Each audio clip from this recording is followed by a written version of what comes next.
Hey Shannon, are you out there listening to this crap? Oh, okay. Yeah, I finally scared Shannon away.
Four score and 7 years ago.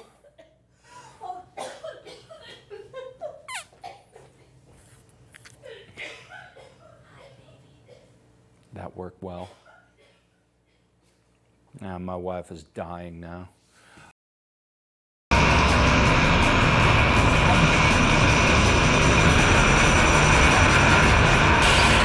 Christ, Jesus Christ, Jesus Christ. What on earth? There's no message at all. Even a bad message. I'd rather see a bad message than what they're doing. Jesus Christ, Jesus Christ, Jesus Christ, Jesus Christ, Jesus Christ.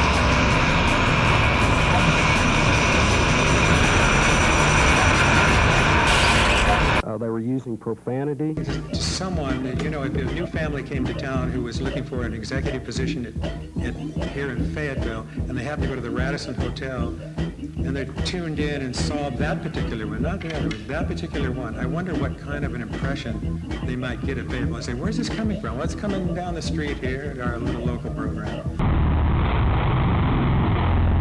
There's no message. It's two drunk guys in lawn chairs in the middle of the night just cussing at each other. I'm thinking, you know, where is the First Amendment need? Where's the exercise for freedom of expression here? I tell you, it was pretty objectionable, but it did not cross the line into obscenity. I did not think they would have liked to, but they probably weren't skillful enough to get there. I'd like to say a few words about idiocy, idiocy, idiocy, idiocy.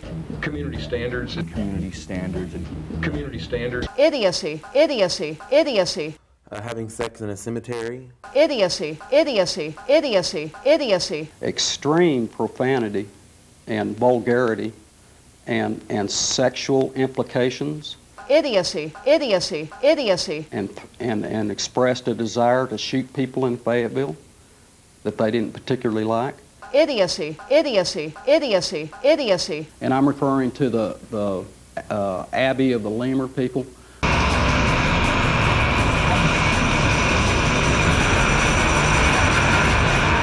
Community standards. Bitch, bastard, fucker, cunt lips. What on earth? Taken as a whole, it lacks serious literary, artistic, political, and scientific value.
Oh,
Keep a going, keep a going, keep a going, keep a going.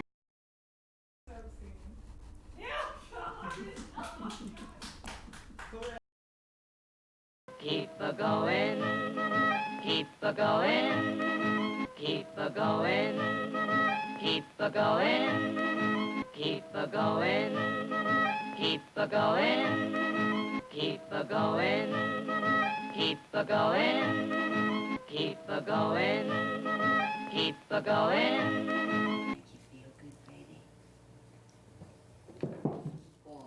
You know what the bitch is? No one can actually hear you say that. Oh, okay.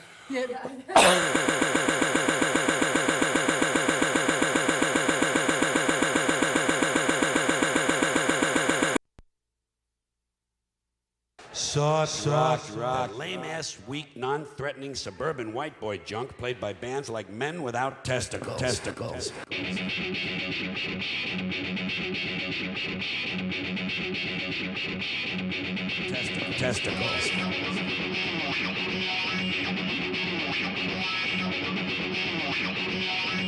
Testicles. Reach over here and fondle my balls. Balls.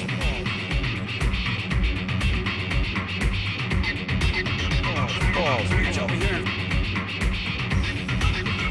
Balls. Reach over here. Balls. Reach over here. Reach over here.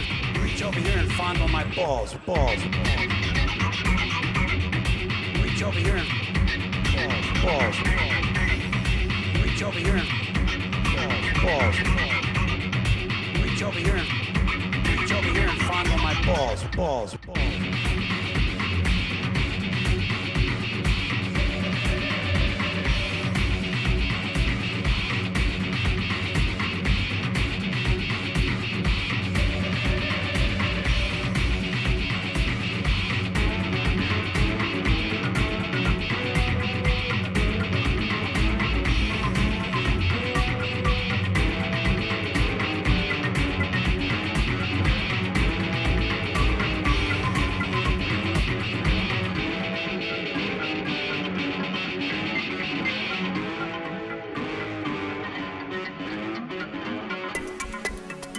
Meandering zombie noise. Busy in the basement, jacking off his dog. Busy in the basement, jacking off his dog. Pointless meandering zombie noise. Lunatic. Busy in the basement, off his dog. Lunatic. Pointless meandering zombie noise. Lunatic. Pointless meandering zombie noise. Pointless meandering zombie noise. Fuck these new age techno dicks. Whatever happened to music with testicles?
Fondle my testicles. Fondle my balls.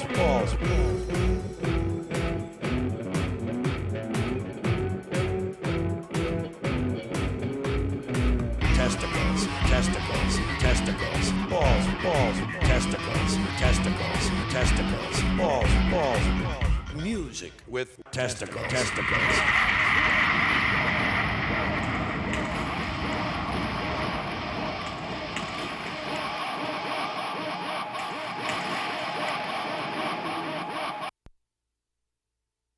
Lemur.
Hi, I'm Shannon Kane.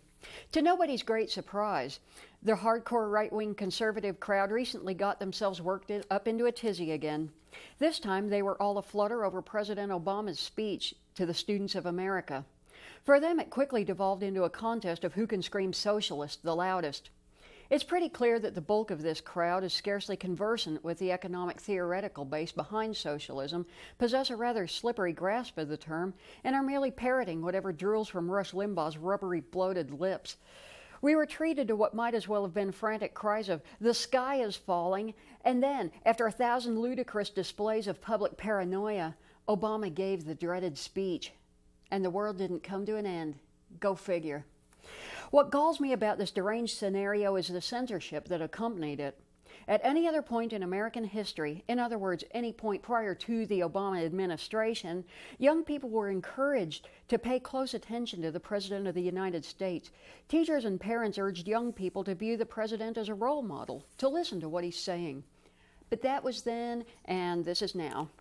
A number of schools across the nation, including some in this area, were ridiculously cautious about allowing students access to Obama's speech. Across the nation, a number of school districts banned it altogether, while others wouldn't show it to their students until the day after the speech was made because it had to pass the scrutiny of local censors first. Heaven forbid there might be anything intelligent in that speech, because the kids might accidentally soak it up, and we can't have that. I encountered one parent whose child came home saying that their history teacher banned all discussion of Obama's speech, giving the excuse that history only deals with events in the distant past and not current affairs. Clearly that idiot got their teaching license out of a cereal box. There are parents and school administrators alike who decline to allow children a chance to view Obama's comments or even discuss them. People, we do not live in some third world hellhole in which censorship is acceptable. And censoring the President of the United States is a new low. The real losers, of course, aside from the ones who publicly embarrassed themselves by stirring up this tempest in a teapot in the first place, are the students to whom Obama was delivering his address. Instead of allowing students to hear the address and discuss it, some people chose to just censor it instead. And they got away with it. One more educational opportunity right down the drain.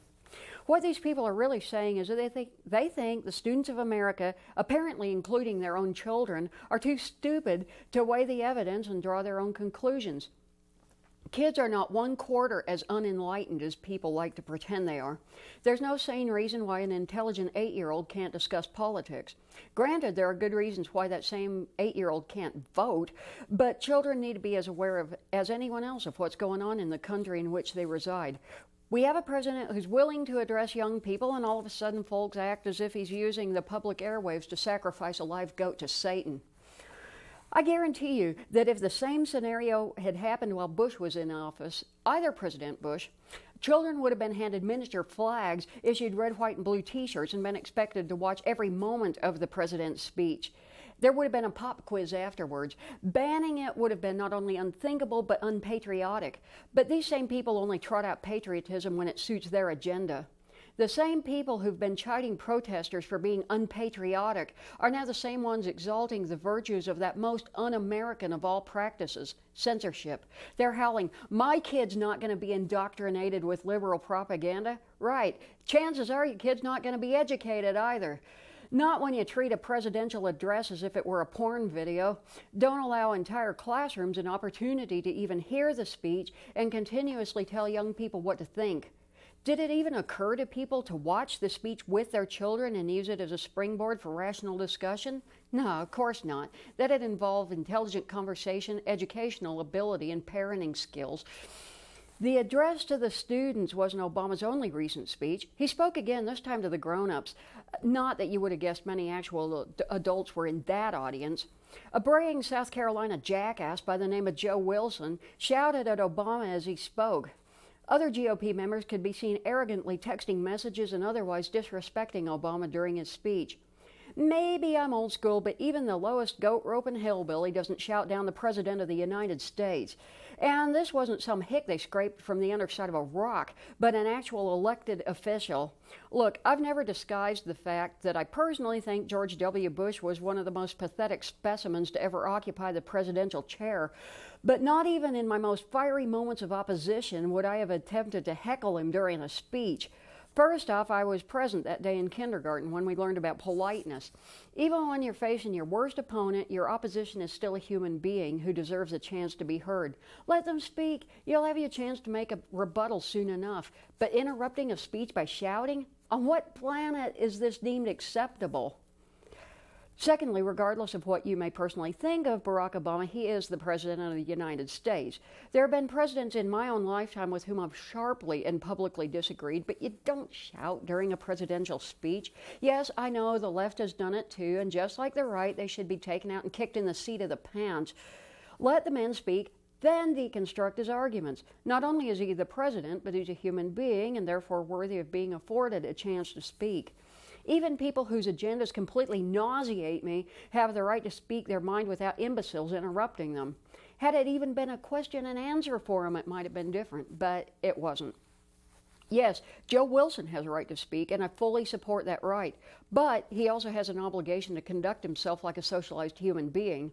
He could have held a press conference after the speech, given a speech of his own, issued a written summary of his objections, posted a blog entry, or any of the other things that civilized people do when they disagree.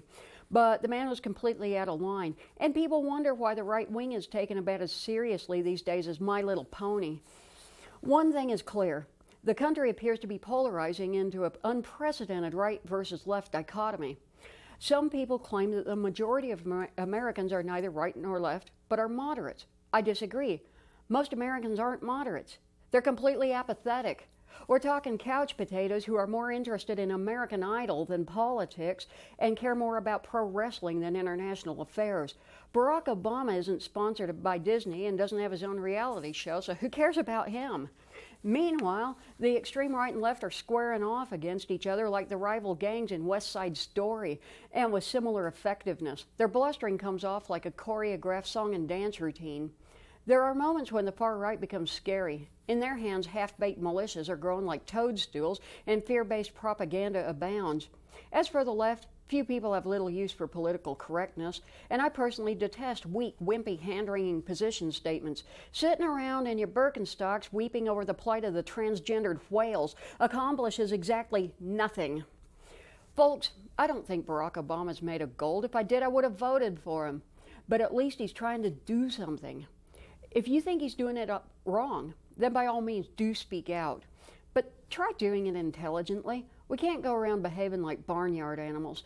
It's time for people from all sides, and I'm not going to say both sides, because despite media hype, there are more than two sides to politics, more than two political parties, and more than two approaches to anything on earth. To calm down, take a deep breath, and relax. The nation won't be healed by paranoia, fear-mongering, and hostility, only by rational discussion, calm analytical dialogue, conceding at times when the opposition makes a good point, and generally acting like decent human beings will we make any noticeable progress. When the extremists have finally been crushed beneath the wrecking ball of their own absurdist rhetoric, those individuals and groups who have remained calm all along are the ones who will be left standing. Thank you.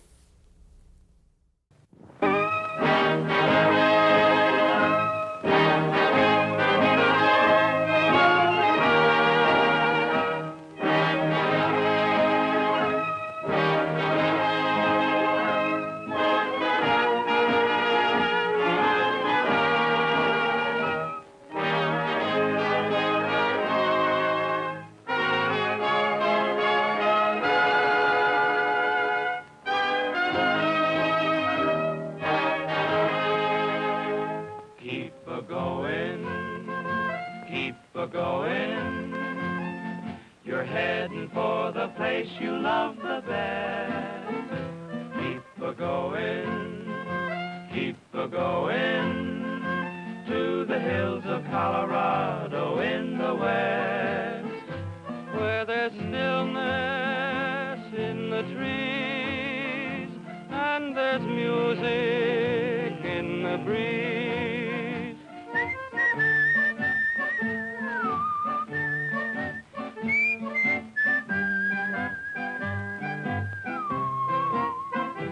When you're roaming in the gloaming, you'll find no better place to have your home in, where the mountains rising high look like blue clouds in the sky. Keep a-going, keep a-going.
Just what I wanted.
Keep a-going, keep a-going. You'll find no better place to have your home in, where the mountains rising high look like the clouds in the sky. Keep a-going, keep a-going.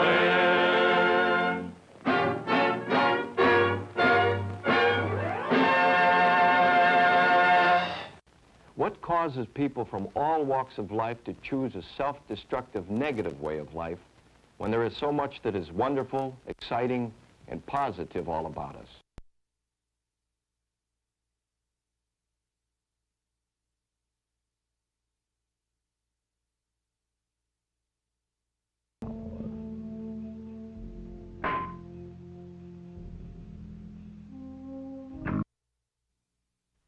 I live for drugs.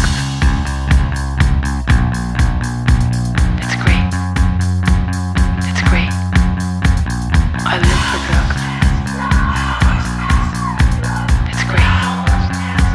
It's great. I freaked out very, very badly. Freaked out on acid. I live for drugs. It's great. It's great. I'm the white rabbit.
Get away. Get away. I'm the white rabbit.